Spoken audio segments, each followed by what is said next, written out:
আমার খবর। শনিবার শান্তিনিকেতন মেডিকেল কলেজ ও হাসপাতালের সভাকক্ষে ইতিবাচক বার্তা ফাউন্ডেশনের উদ্যোগে গুণীজন সংবর্ধনা ও শান্তিনিকেতন ডিজিটাল হাসপাতাল বিষয়ক আলোচনা সভা অনুষ্ঠিত হয়। অনুষ্ঠানে শিক্ষা ও সমাজসেবার বিভিন্ন ক্ষেত্রে অবদান রাখা বিশিষ্ট ব্যক্তিত্বদের উত্তরীয় স্মারক প্রদান করে সম্মানিত করা হয়। পাশাপাশি আধুনিক প্রযুক্তি নির্ভর স্বাস্থ্য পরিষেবা সাধারণ মানুষের কাছে পৌঁছে দেওয়ার লক্ষ্যে ডিজিটাল হাসপাতালের সম্ভাবনা ও ভবিষ্যৎ পরিকল্পনা নিয়ে বিস্তারিত আলোচনা হয়।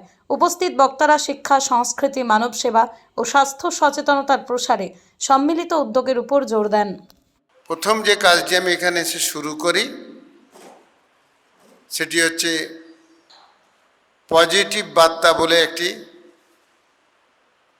বার্তা দিতে।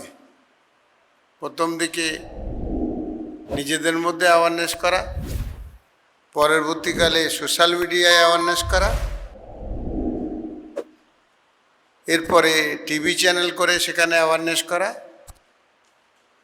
এটাকেই বর্তমানে একটু প্রসার করার লক্ষ্যে এই নামকরণটি করি আমি এক দুনিয়া। এটি একটি প্ল্যাটফর্ম, ফেসবুকের মতো। এখানে নিজস্ব আইডি ক্রিয়েট করে নিজেরা এটাকে ছড়াতে পারবে, এই লক্ষ্যে এই কাজটি শুরু হয়েছে। এক দুনিয়া আর অন্য সোশ্যাল সাইটগুলোর মধ্যে কি তফাৎ, এটাকে প্রথমেই আমি বলি।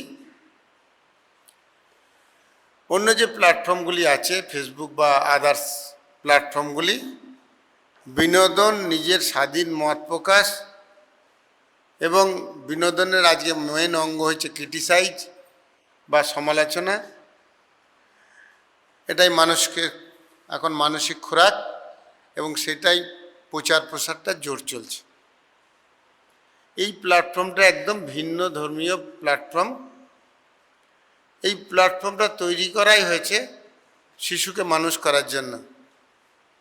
সামাজিক দায়বদ্ধতায় এই প্ল্যাটফর্মে যেনারা আইডি ক্রিয়েট করবেন তেনাদের কাছে আমাদের বিশেষ আবেদন, আপনার বাড়ির সন্তান আছে, সন্তানকে মানুষ করার জন্য এই প্ল্যাটফর্মটি ইউজ হয়েছে, এই ভাবনার উপর আপনি প্ল্যাটফর্মটাকে ইউজ করুন।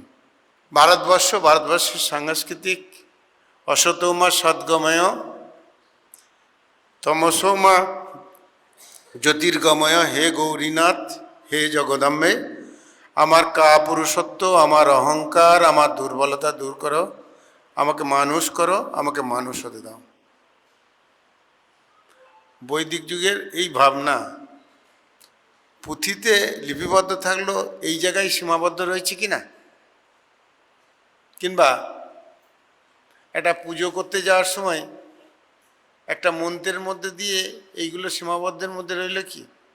আমরা কি শিক্ষাটা দিতে পারলাম? আমরা কি শিক্ষা দেওয়ার চেষ্টা করলাম?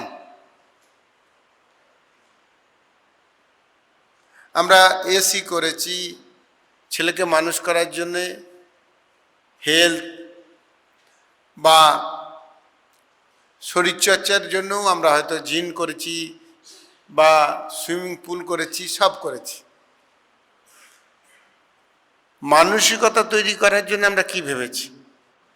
ধরুন এই একটা রেক্ট্যাঙ্গেল, এই যে বোর্ডটা একটা চতুর্ভুজ, তা হেলথ সার্ভিস সাথে যদি সোশ্যাল ডেভেলপমেন্টকে যদি আমরা রিলেট করতে যদি চাই, 4টে প্যারামিটারকে মাথা রাখতে হয়।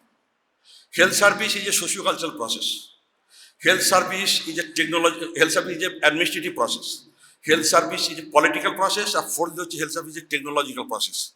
মলয়বাবু এতক্ষণ ধরে যেটা বললেন, স্বাস্থ্য পরিষেবা আমাদের দীর্ঘদিন হয়ে আসছে, তার সাথে সাথে বর্তমানে টেকনোলজিগুলি রিলেট করতে চাইছেন, এআইকে রিলেট করতে চাইছেন।